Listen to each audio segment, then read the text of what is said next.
বিভিন্ন পথ ঘুরে দু একটি পাম্পে তেলের সন্ধান পেলেও সেখানে কিন্তু দীর্ঘ লাইন।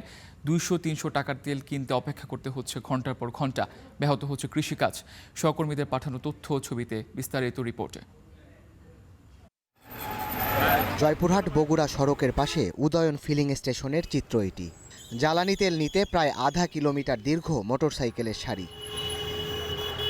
পেট্রোল অকটেন কিনতে অপেক্ষা করতে হচ্ছে ঘন্টার পর ঘন্টা। তারপরও মিলছে সর্বোচ্চ 300 টাকার জ্বালানি। বের হওয়ার পর আমার গাড়ির তেল শেষ হয়ে গেছে। আমি এই যাবত 2টি পাম্পে ঘুরলাম, 2টি পাম্পে আমি কোথাও তেল পাই নাই। আমাদের পাঁচবিতে কোনো পেট্রোল পাম্পে কোনো তেল নাই, বলে জয়পুরহাট তেল দিচ্ছে।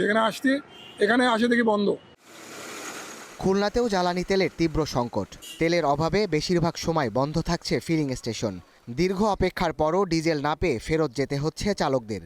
তেল সরবরাহ স্বাভাবিক রাখতে বিজিবি মোতায়েনের কথা থাকলেও এই বাহিনীর সদস্যদের দেখা মেলেনি। কুমিল্লার ফিলিং স্টেশনগুলোতেও রয়েছে গ্রাহকদের উপচে পড়া ভিড়। তবে তেল না থাকায় বেশিরভাগ পাম্পই বন্ধ। এতে দীর্ঘ লাইনে দাঁড়িয়ে বাকবিতণ্ডায় জড়িয়েছেন যানবাহনের চালকরা।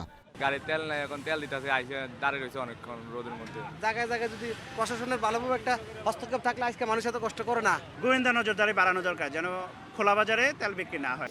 জ্বালানি তেল সংকটে বন্ধ জামালপুরের বেশিরভাগ ফিলিং স্টেশন। সরবরাহ স্বাভাবিক রাখতে ট্যাগ অফিসার নিয়োগ হলেও পাম্পগুলোতে দেখা মেলেনি তাদের। পাওয়া যায়নি তেলের মজুদ ও সরবরাহের তালিকা। একই চিত্র বাগেরহাটের ফিলিং স্টেশনগুলোর। মোংলা থেকে আসি, সেখান থেকে আসে আমরা 6টার সময় এখান থেকে দাঁড়াইছি, সিরিয়ালে দাঁড়ায় রয়েছি।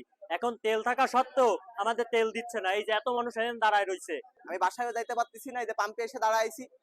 অথচ একজন সরকারি কর্মকর্তা সে ফুল ট্যাঙ্কি করে নিয়ে যাচ্ছে। ঝিনাইদহে চাহিদা অনুযায়ী ডিজেল না পাওয়ায় ব্যাহত হচ্ছে সেচ কাজ। সংকট না কাটলে বোরোর আবাদ ব্যাহত হওয়ার শঙ্কা রয়েছে।